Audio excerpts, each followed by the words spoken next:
Salut, c'est Trado, content de vous retrouver pour la mise à jour de l'analyse technique du CAC 40. Je commence par le SP500 pour deux raisons. La première des raisons, c'est que regardez, on vient d'inscrire un nouveau plus haut en clôture. Bon, dans l'absolu aussi, mais le plus important c'est en clôture. La plus haute clôture avant c'était celle-ci, c'était à 6001. Maintenant on est à 6020, donc non seulement on inscrit un plus haut, mais on a la possibilité de remonter la zone de support de référence sur les plus bas ici, et ça change les choses en ce sens que maintenant il faudrait casser les plus bas de cette structure-ci pour inverser la tendance. On n'y est pas du tout, mais dans l'immédiat, encore une fois, c'est en dessous de cette zone orange qu'il faudrait passer avant d'éventuellement envisager d'avoir une structure baissière. Tant que ce n'est pas le cas, on est en structure haussière, ou encore si vous préférez, on pourrait perdre jusqu'à 3% à peu près avant de pouvoir éventuellement s'alarmer d'une inversion de tendance, puisque c'est le niveau de support de référence. Donc tout se passe pour le mieux. Vous voyez aussi le danger qu'il y a à trader contre la tendance lorsque on est, on va dire, pas extrêmement expérimenté. La sécurité veut normalement, quand on débute, ou du moins qu'on a un niveau qui est encore en formation, on va dire, de trader dans le sens de la tendance, c'est-à-dire prendre des signaux haussiers, oui, mais prendre des signaux haussiers lorsque la tendance est haussière, ça fonctionne beaucoup mieux que prendre des signaux haussiers alors qu'on est en tendance baissière, ou de prendre des signaux baissiers alors qu'on est en tendance haussière. Dernier exemple en date, regardez, vous avez eu, voilà, par exemple, le turtle soup baissier que l'on a eu hier n'a pas été validé, et en ce sens que voilà, on était en tendance haussière, ça limitait également les probabilités de succès, même si c'est pas impossible. En tout cas, tendance haussière pour le SP500. Pour le Nasdaq, c'est quasiment pareil, à savoir que la tendance elle est haussière, à ceci près qu'on n'inscrit pas de plus haut, mais on a bien des pics de plus en plus haut, des creux de plus en plus haut, et il faudrait casser cette zone-là des 20 239 900 pour éventuellement considérer qu'on puisse être en tendance baissière. Pour l'instant, toutes les corrections ne sont que anecdotiques, on va dire, dans une tendance qui est haussière. Je reviens à mon CAC 40. Qui continue de subir la pesanteur qui est en grande partie due. Bon, il y a deux raisons pour lesquelles ça se passe mal pour le CAC 40. Bien sûr, c'est l'instabilité politique. Les marchés n'aiment pas l'instabilité politique, et la situation actuelle est quand même assez difficile. La deuxième des raisons, c'est que voilà, Monsieur Trump a annoncé hier qu'il allait mettre des droits de douane sur le Mexique, sur le Canada, sur la Chine. Bon, ça c'est fait, on va dire. Et attendez que l'on entende les mesures sur l'Union européenne pour voir l'étendue des dégâts que ça pourrait avoir sur le graphe. Pour l'instant, on est plutôt figé par la peur, mais on sait très bien que l'Europe arrive avec son chapelet de sanctions, et ça c'est pas très bon pour évidemment le CAC 40 qui a beaucoup d'entreprises exportatrices. En tout cas, voilà où on en est. J'ai pas grand chose à dire, donc je vais faire de la pédagogie. J'ai pas de nouveau signal, mais il y a quelque chose qui pourrait vous intéresser. Bon, d'abord, je répète parce qu'il y a toujours des nouveaux. La tendance n'est pas haussière, puisque là vous avez sur le CAC 40 une situation intermédiaire où vous avez des pics qui sont ascendants et les creux qui séparent les pics qui sont eux descendants. Ok, donc ça veut dire que la tendance elle est pour l'instant, on va dire neutre. Mais deux choses. On est sur une grande zone de support grise qui est un support horizontal. Je vous montre les données hebdomadaires, c'est plus facile de repérer le support dont je parle.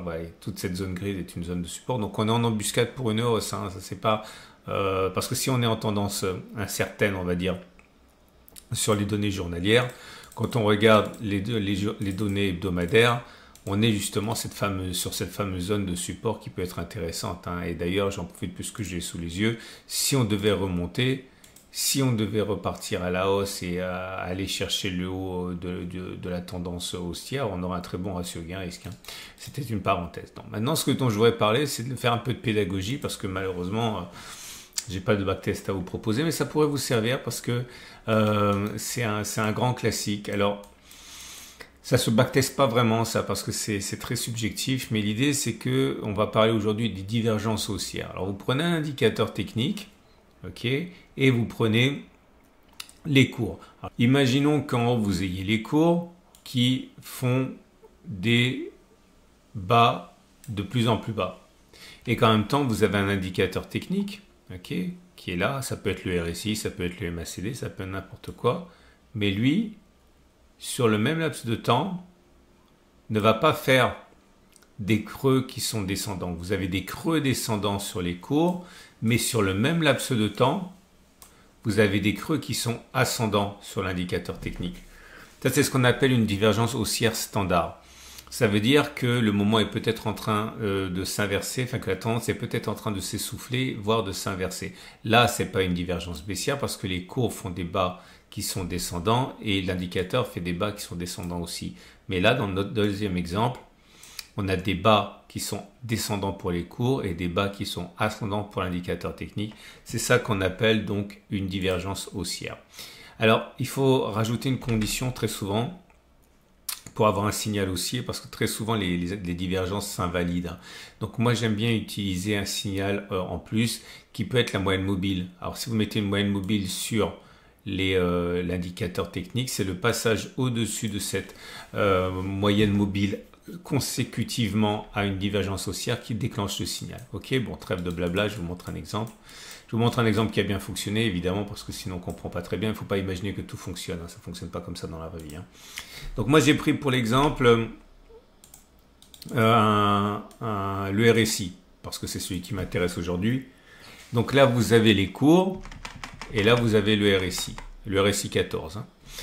Et je vais enlever la moyenne mobile à 13 périodes, voilà, comme ça. Et vous voyez, c'est les clôtures qui comptent. Là, on a bien des creux qui sont descendants sur le CAC 40. Vous voyez, on a clôturé plus bas et j'ai mis des traits comme ça pour bien s'en rendre compte. Mais sur le même laps de temps, j'ai bien dit sur le même laps de temps, vous prenez le RSI, lui, les bas sont ascendants, ils ne sont pas descendants. Là, ils étaient descendants, pas de divergence, pas de divergence. Puis là, il y a une divergence qui se met en place, une divergence haussière. Alors, ce que je fais, tout le monde ne le fait pas, on n'est pas obligé de le faire. Moi, j'aime bien le faire parce que ça limite les faux signaux. Je rajoute une moyenne mobile. Bon, en l'occurrence, ici, c'est l'EMA 13, mais à vous de backtester ce qui vous va le mieux. Hein. Moi, j'aime bien ça. C'est quelque chose qu'on utilise pas mal sur le cercle. Et j'attends qu'on passe au-dessus de la moyenne mobile, ce qui a lieu sur cette bougie-ci, ok, en clôture, pour avoir le signal. Et très souvent, il est possible d'avoir un ratio gain-risque de 1 pour 1 minimum, avec un taux de succès intéressant. Alors ça se backteste pas ça encore, hein, parce que il y a beaucoup de divergences qui s'invalident, c'est vraiment galère à backtester, mais en tout cas le signal aurait été donné là, on achète, on met le stop de protection sous les plus bas de la bougie qui a créé la divergence, là, et vous voyez au mieux, je dis bien au mieux, on a eu un ratio gain-risque de 1,7. Ok, je vous dis pas qu'on peut avoir 1,7 parce qu'on sort généralement après, hein, enfin avant, mais ça vous donne une indication. Là, je vous donne un autre exemple là. Pareil. Je vais enlever ça. Vous avez là une absence de divergence. Les courbes font des plus bas, l'indicateur fait des plus bas. Et puis tout d'un coup, ici, on a bien fait des plus bas. On ne dirait pas qu'on a fait des plus bas, mais on a bien fait des plus bas parce que c'est le niveau de clôture qui compte. Hein. Donc en extrême, on n'a pas fait de plus bas, mais en clôture, ce qui m'importe, on a fait des plus bas. Alors ça ne se joue pas à grand chose, mais je vous assure, c'est descendant ça. Or, sur le même laps de temps, j'ai bien dit le même laps de temps, le RSI, lui, il fait des plus bas qui sont ascendants. Ça ne se voit pas très bien, mais faites-moi confiance. Hein. Ce n'est pas descendant ça. Donc, j'achète pas tout de suite. J'attends que l'on passe au-dessus de la ligne de moyenne mobile qui va déclencher mon signal, qui est ici. Voilà, sur cette bougie-là. Et là, au mieux, mais on n'aurait jamais réussi à avoir tout ça, au mieux, on a eu un ratio gain-risque de 1,05, 1,06, 1,07 même. Voilà. Ok. Je vais vous montrer un dernier petit exemple pour la forme. Encore une fois, j'insiste, si vous êtes débutant en analyse technique, vous allez penser que c'est magique, que ça fonctionne tout le temps, mais croyez-moi, ça ne fonctionne pas tout le temps. Là, vous n'avez pas de divergence baissière, parce qu'il y a des plus bas sur les cours et sur l'indicateur. Mais là, entre ce plus bas-là et ce plus bas-là, on voit bien qu'il y a une divergence haussière. Le signal est donné sur cette bougie-ci, là, et vous avez bien un ratio gain-risque au moins égal à 1. Ok, bon, en fait, beaucoup plus. Hein. Voilà, alors c'est intéressant d'avoir ça en plus hein, dans votre... Soit vous l'utilisez comme un signal, soit vous l'utilisez comme un filtre, les deux sont possibles, hein. Ça peut donner vraiment des trucs sympas, comme ici. Attention à bien rentrer sur le signal. Et si j'en parle, c'est pour vous donner un petit coup d'avance. Pourquoi? Eh bien tout simplement parce que là, on risque d'avoir le déclenchement du signal demain. Pourquoi? Eh bien parce que vous voyez bien que si on prend les clôtures, et c'est très important de prendre les clôtures, ouais, là on n'a pas fait un plus bas, hein. On regarde, on a clôture au-dessus, mais là entre cette bougie et cette bougie-là, si on regarde les clôtures, on a fait un plus bas, mais sur le même laps de temps, on n'a pas fait les plus bas. Si jamais on arrive à clôturer au-dessus du signal, demain on risque d'avoir un signal haussier. Si on arrive à clôturer au-dessus du signal de la moyenne mobile ici, on aurait un signal haussier. Et bon, je ne sais pas à quel niveau on clôturerait, mais imaginons que l'on clôture ici, vous pourriez viser un ratio gain-risque de 1 pour 1. Bon, j'ai tracé comme un port, mais c'est l'idée. Et éventuellement parier sur une reprise. Voilà. Bon, désolé en ce moment, hein, les backtests, c'est pas ce qui court les rues parce qu'il n'y a pas de signaux, mais j'espère quand même que ça vous apporte une plus-value par rapport à votre trading. Je rappelle, soit en tant que signal, soit en tant que filtre éventuellement. On va donc passer au trade du jour. Votre rendez-vous avec IG. IG, bien plus que du trading. Une équipe d'experts à vos côtés.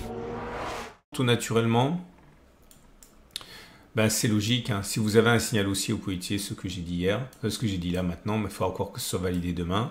Et si vous avez un signal baissier, ben dans ce cas, justement, vous pouvez envisager qu'on aura une sorte de rémission et puis genre, pardon, très mauvais français, et par exemple avoir à un moment eh bien, une décision de M. Trump de sanctionner les importations européennes et puis on va avoir une nouvelle attaque. Et là, vous pourriez avoir effectivement une attaque avec un ratio gain-risque qui pourrait être intéressant. Okay, mais l'idée, dans un premier temps, c'est de viser le gap. Voilà. Deux choses. Vous avez la vidéo sur l'or qui est sortie, l'or qui corrige fortement. Ça pourrait vous intéresser si vous attendiez un prétexte pour entrer. C'est la vidéo elle est à la fin, par transparence. N'hésitez pas. Deux, la campagne du Black Friday bat son plein. Si vous voulez accéder au tout nouveau club des tradosoriens avec un discount de 55% et l'accès à mes 70 webinaires privés, n'hésitez pas, vous avez un lien en dessous de la vidéo et juste là, vous avez une bannière à cliquer pour arriver directement sur la page de présentation du club des tradosoriens. Je vous souhaite une excellente journée. Je vous dis à demain pour la mise à jour.